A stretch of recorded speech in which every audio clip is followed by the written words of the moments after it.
See.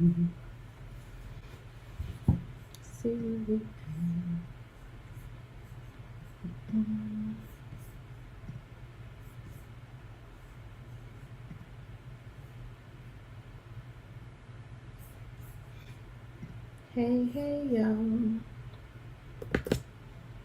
Just trying to make sure going live everywhere.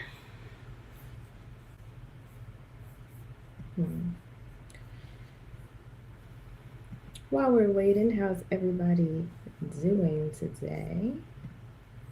I hope you're well.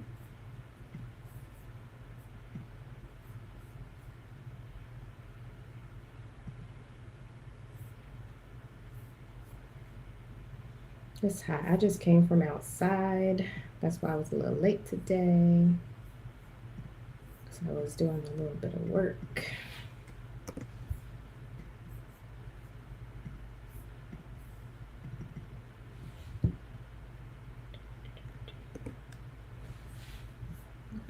Let's see what's going on on Facebook. There we go.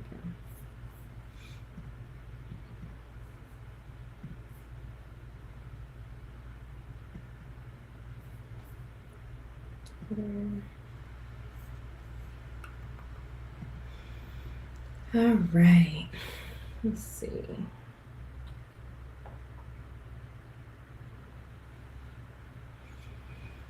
I don't know about y'all, but it's hot out here in North Carolina.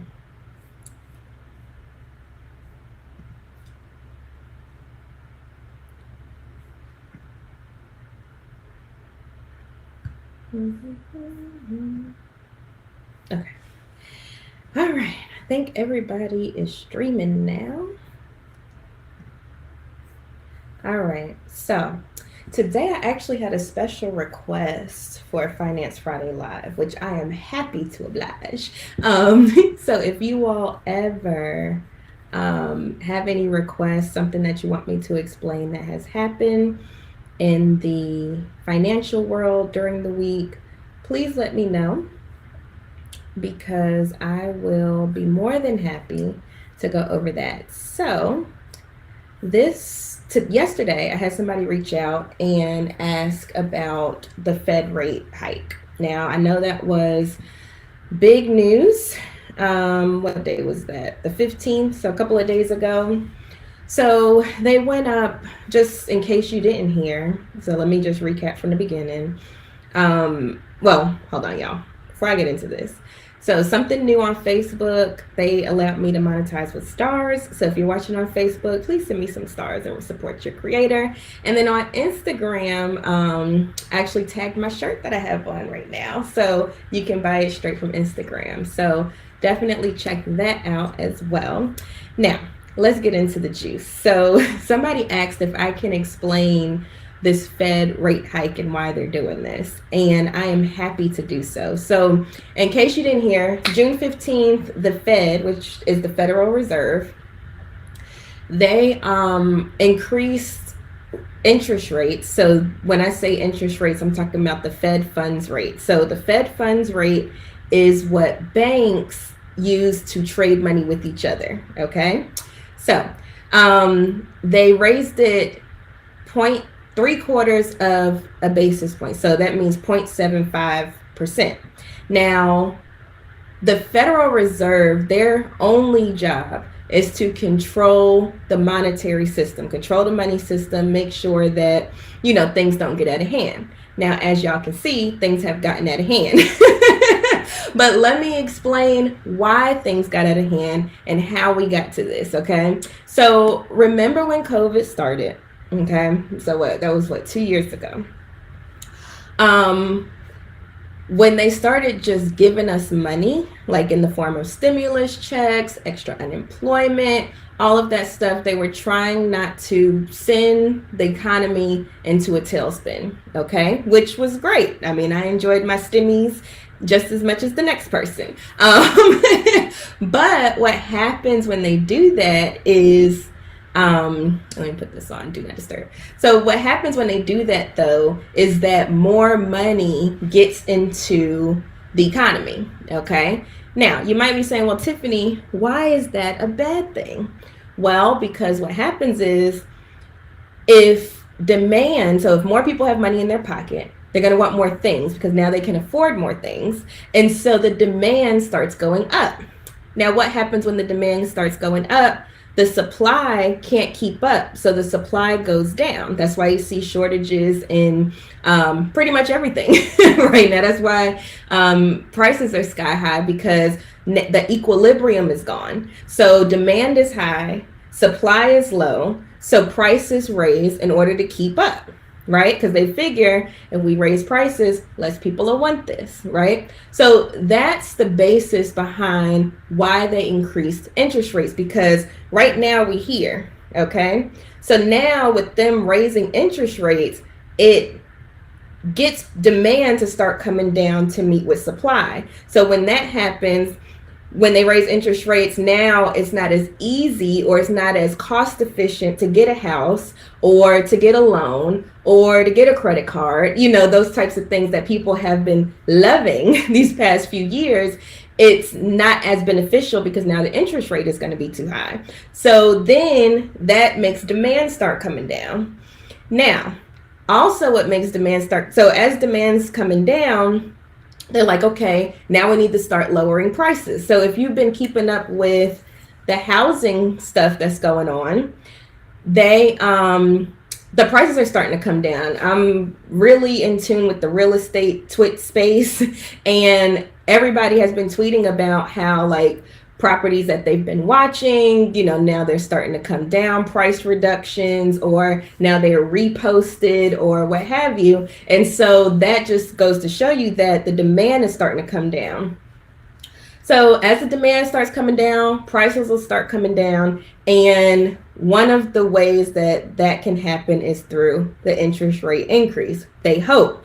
Now, years ago, back in 2018 or so, don't quote me, Janet Yellen, she was the Federal Reserve chair.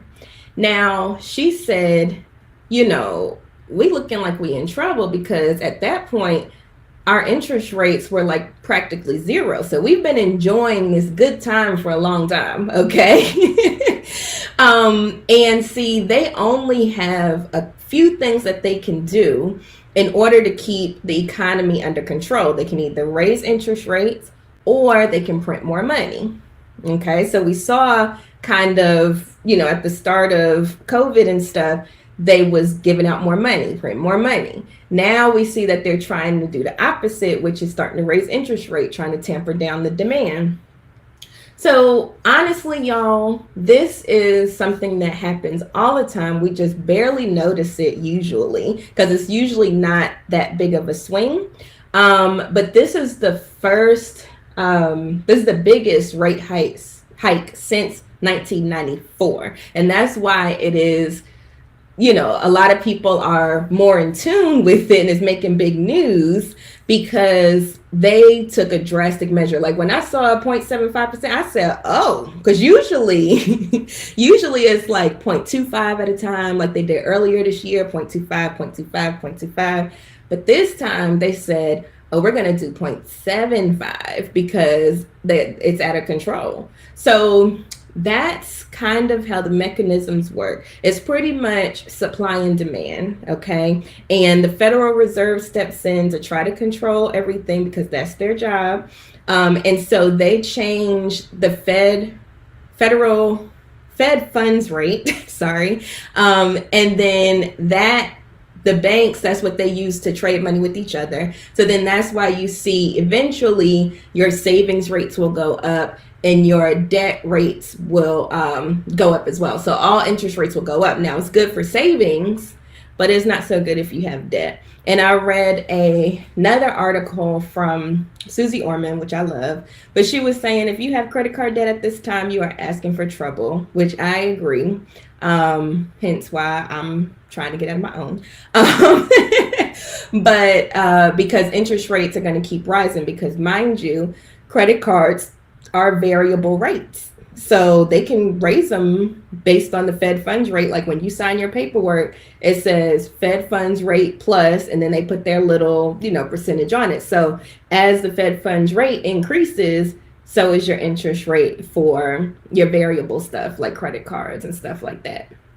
Now, usually houses are fine because usually you'll have a fixed rate. Some people get variable, it's up to you. But most houses are fixed rate. And if you have fixed rate, this will not affect you in any way. I'm so glad in a way that I refinanced last year and I think my interest rate on my house like 3 point something right now. And it's going to stay that way. And usually cars have a fixed rate as well. Like I said, unless you went for a variable, I don't know why you would do that. But credit card debt is something that is going to go up. The interest rate is going to go up because that's based on the Fed funds rate. So I hope, and y'all, I'm going to stop talking for a minute. Please ask any questions that you have. I'm going to take a break, look around, see if anybody has any questions. But somebody asked me to go over what this rate increase means, how the economy works, and why they are doing all of this. And so I hope that I made sense and I hope that cleared it up for you a little bit. So I'm going to take a break. Y'all feel free to drop your comments or say hey, either way.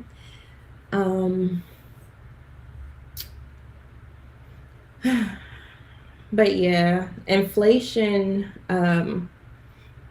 is pretty much a necessary evil, honestly, because if a lot of people have money like they did with all the stimmies and stuff like that, prices are going to go up because more people are buying stuff until it starts going down again. And honestly, hey, Shanti, money talk, hey.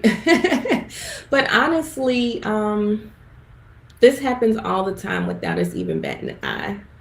It's just that right now it's so out of control. And I think people are more in tune because of COVID and everything. They started paying more attention to their money and stuff and what's going on in the economy and the government. And that's why it's a huge deal now. Because it's drastic. But drastic times call for drastic measures. This has nothing to do, as far as I know it has nothing to do with, people are blaming the presidents, blaming this, that, and the other. Y'all, this is economics 101. This is just how it all works since the beginning of time, regardless of who the president is. I'm just being real. Because I had somebody say that the other day, like, oh, Biden this, Biden that. But I'm like, y'all, and don't get me wrong, I don't really get into politics, but I'm like, this is just how the economy works. It's the law of supply and demand. It never changes. It's the same thing. And unfortunately, it started with when Trump started the stimmies that he was so proud of and stuff, which was great. Don't get me wrong. And then Biden kept it going. And then now we're pretty much paying for what happens when you infuse a lot of money into the economy. This is just what happens, y'all. I don't know, this is just what happens. But my advice, suggestions is to just make sure you pay off as much high interest credit card debt because it's only going to get higher, and make sure you save because everybody's talking about recession this, recession that, which if you look at the economy, our jobs are strong. Like there's still a lot of people hiring and stuff like that. Interest rates are going higher, inflation is higher, but the jobs are looking good. So it's not like 2008, 2009, because 2008, 2009, people weren't getting jobs and stuff. So it's like, even if we do hit a recession, I don't think it will be as bad. Now, I also cannot predict the future, but I just don't think it's going to be as bad because other economic factors are looking good. It's just the inflation. And so now they're rising the interest rates to combat that. And that's pretty much it. And the stocks are dropping, but also you have to see how that plays in too. So Stocks are dropping because now it's more expensive for businesses to afford capital because the interest rates went higher, right? So see how everything kind of plays along with each other? That's why it's so important to keep everything balanced as much as possible, because if something just does one of them numbers real quick, it can mess up a whole bunch of stuff. So they're trying, it's already at one of these, so they're trying to get it back to equilibrium, so that way things can even back out. But that's another reason why stocks and everything else is going down. But it's normal. Like, we go through this once every few years. That's why me, it's just been business per usual. It's not really like too big of a deal for me, because I'm like, this happens all the time. And honestly, even with the 2008, 2009, we recovered and surpassed that before, so even if it does get really, really bad, it will always, always, always, always come back up. So just keep that in mind. I know a lot of people getting scared with their stocks, but I guess I can explain that too while I'm here. With stocks, okay, they decrease when people start pulling their money out, right? So, and I mean, other factors too, but one of the reasons it decreases is because people start pulling out. So, more people are selling their shares. So that drops the price, because back to law of supply and demand. You see how this keeps coming up? Law of supply and demand. You got to master that, y'all. Once you master that, you'll understand everything that's going on with the economy and with financial stuff. So anyway, as people start selling because they're getting scared, then guess what? Price starts dropping. More people start selling, price starts dropping, and that's how we end up at a rock bottom. If you think back to the Great Depression, okay? So the reason we had a Great Depression is because people did bank runs.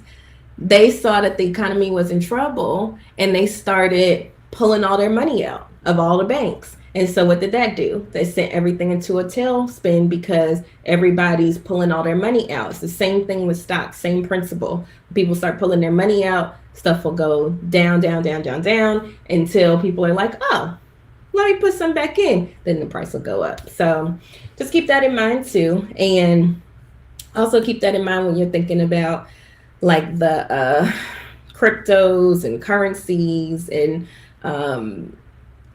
commodities and things like that, other things that you can invest in.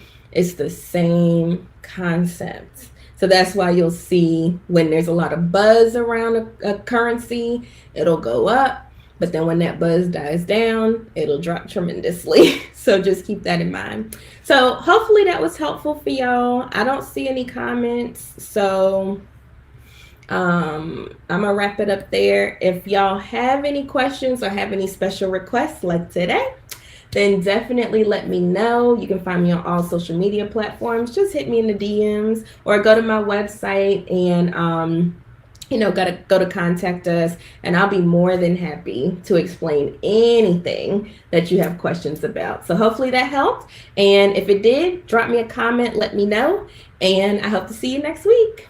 Bye.